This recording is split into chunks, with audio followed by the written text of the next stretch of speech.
यो दुई बेरोजगार मान्छेहरू चाहिँ कहाँ जाँदैछन् भन्नुहुन्छ होला। हामी चाहिँ जाँदैछौँ आज खानालाई चटपटे अनि आज हेर्न सक्नुहुन्छ यो चाहिँ हिँड्दैछ अनि हामी चाहिँ चल्दिराखेका छौँ अनि यहाँ हेर्न सक्नुहुन्छ यो चाहिँ मेरो नयाँ चप्पल हो। आज चाहिँ मम्मीले मलाई ल्याइदिनु भएको यसको चाहिँ पुरानै हो यो।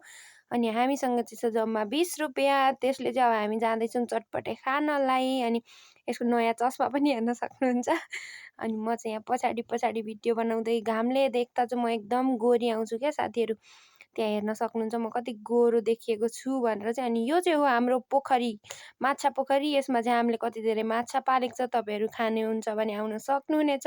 हामी फ्रीमा एभाइलेबल छ होइन। अनि ऊ बेलामा चाहिँ क्या गाइज हामी चाहिँ त्यो अम्लिसोको त्यो माथिको त्यो गरेर बजाउँथ्यौँ। अनि यो चाहिँ यहाँ घङ्गहरू टिप्दैछ अनि यहाँ चाहिँ मलाई पनि दिँदैछ म पनि खाँदैछु। अनि फाइनली हामी पुग्यौँ हाम्रो डेस्टिनेसनमा। अनि अनि अब पसलभित्र पुगेपछि त चक्लेट नखाइकन हुँदैन। त्यही भएर लिएर मैले चाहिँ खाइँ एक एकवटा चक्लेट। अनि यहाँ हेर्न सक्नुहुन्छ कति सानो रहेछ भनेर। अनि फाइनली हाम्रो चटपटे पनि बनिसकेको छ।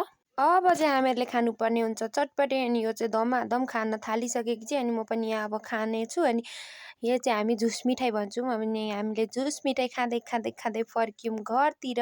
यहाँ म पनि पछाडि पछाडि खाँदै आउँदैछु ऊ चाहिँ अगाडि अगाडि चल्दिराखेको चाहिँ होइन। अनि हेर्न सक्नुहुन्छ म क्या खाँदैछु भनेर चाहिँ। अनि बाटोमा आउँदा आउँदै भेट्यौँ हामीले नास्पातीको बोट। अनि यो चाहिँ बाँदर जस्तो उफ्रिँदै नास्पाती टिप्दैछ।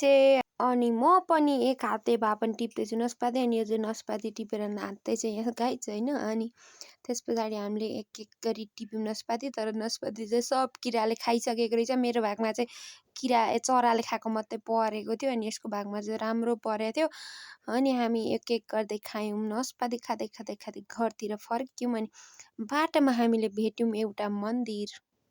यहाँ हेर्न सक्नुहुन्छ हाम्रो गाउँको मन्दिर हो। मन्दिर भनेर नझुकिनु तर यो चाहिँ हाम्रो पानीको ट्याङ्की हो। पानीको ट्याङ्की चाहिँ यति राम्रो छ कि तपाईँहरूले मन्दिर भनेर झुकिन सक्नुहुनेछ। अनि यो चाहिँ हाम्रो बाले बनाउनु भएको है गाइज। अनि यो चाहिँ यहाँ चाहिँ यसकोले चाहिँ एक्सप्लेनेसन गर्दैछ।